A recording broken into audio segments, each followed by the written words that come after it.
We all like to think we make really rational decisions, especially when it comes to our money. But what if I told you there's a hidden mental trap, a powerful psychological blind spot that is quietly sabotaging your best financial plans? Well, today we're pulling back the curtain on something called confirmation bias. It sounds like the setup for a bad joke, right? But the answer, I promise you, reveals this incredibly powerful human tendency that has literally shaped history and could be shaping your financial future as we speak. So let's connect those dots. All right, let's just rewind the clock to 2003 for a minute. The decision to invade Iraq was built on this powerful, widespread conviction that the country had weapons of mass destruction. We all remember that mission accomplished speech, delivered pretty early on, even as the conflict was really just getting started. But as we all know now, no WMDs were ever found, and the war dragged on for 8 long years. Now, this is where the psychology gets really interesting. See, once that huge, high-stakes decision was made, any little piece of intelligence that seemed to support it was held up as undeniable proof.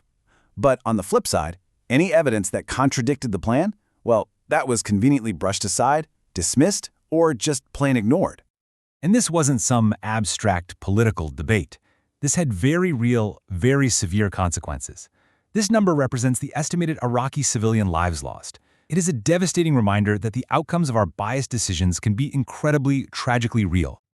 So what happened there is a textbook, high-stakes example of a cognitive flaw that we all have. It's called confirmation bias. Look, our brains are wired for efficiency. They're not necessarily wired for absolute truth.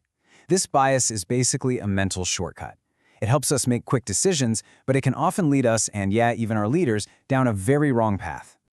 The best way to think about it is like this.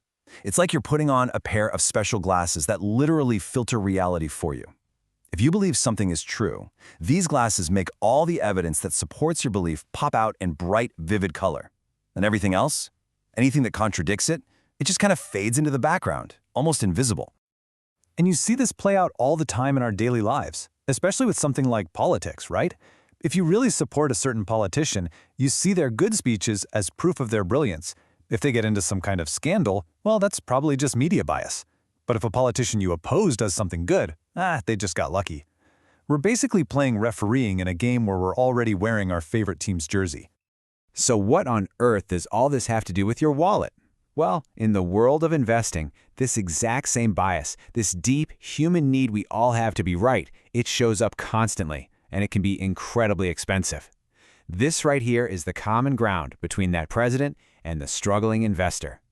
So, the first major pitfall is what investors call marrying a stock. You do your research, you fall in love with a company's story, you're excited, and you buy in.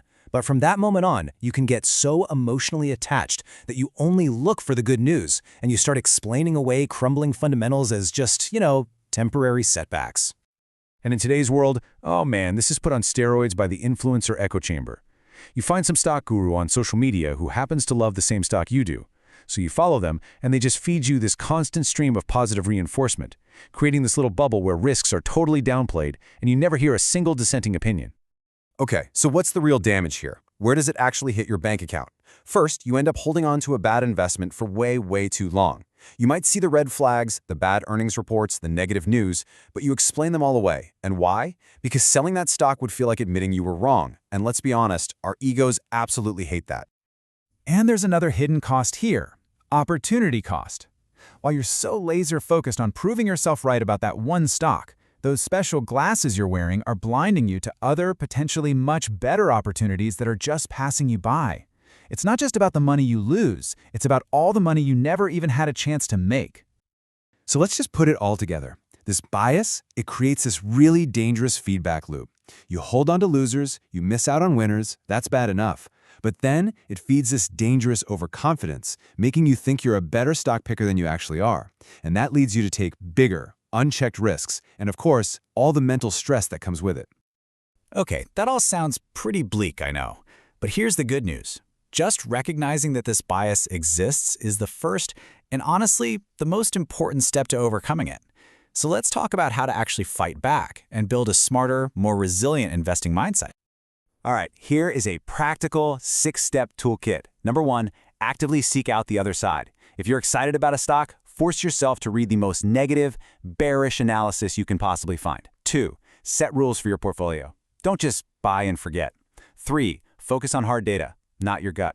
4. Diversify. That helps you avoid getting too attached to any single company. 5. Keep an investment journal. Write down exactly why you bought something in the first place. And finally, and this might be the most important one, be open to being wrong. That's a strength in investing, not a weakness.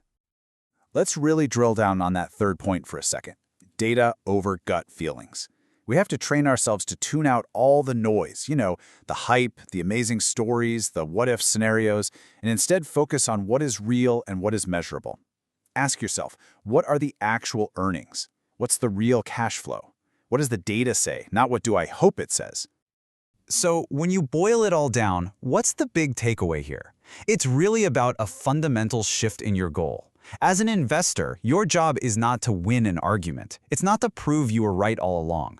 Your job is to try and find the truth of a situation. So before you make your next investment decision, just pause for a second and ask yourself this one simple question. Is my goal here to make a sound decision based on all the available evidence, or is my ego just looking for a little validation? Being honest with yourself in this moment can save you a ton of money and a lot of stress. And I just want to leave you with this final thought. Our brains are wired to absolutely love the feeling of being right, but in investing, that feeling can be a trap. The real goal isn't to feel right, it's to actually be right with your outcomes. And that so often requires the humility to admit when you were wrong, to change course, and to keep seeking the truth, especially when it's uncomfortable.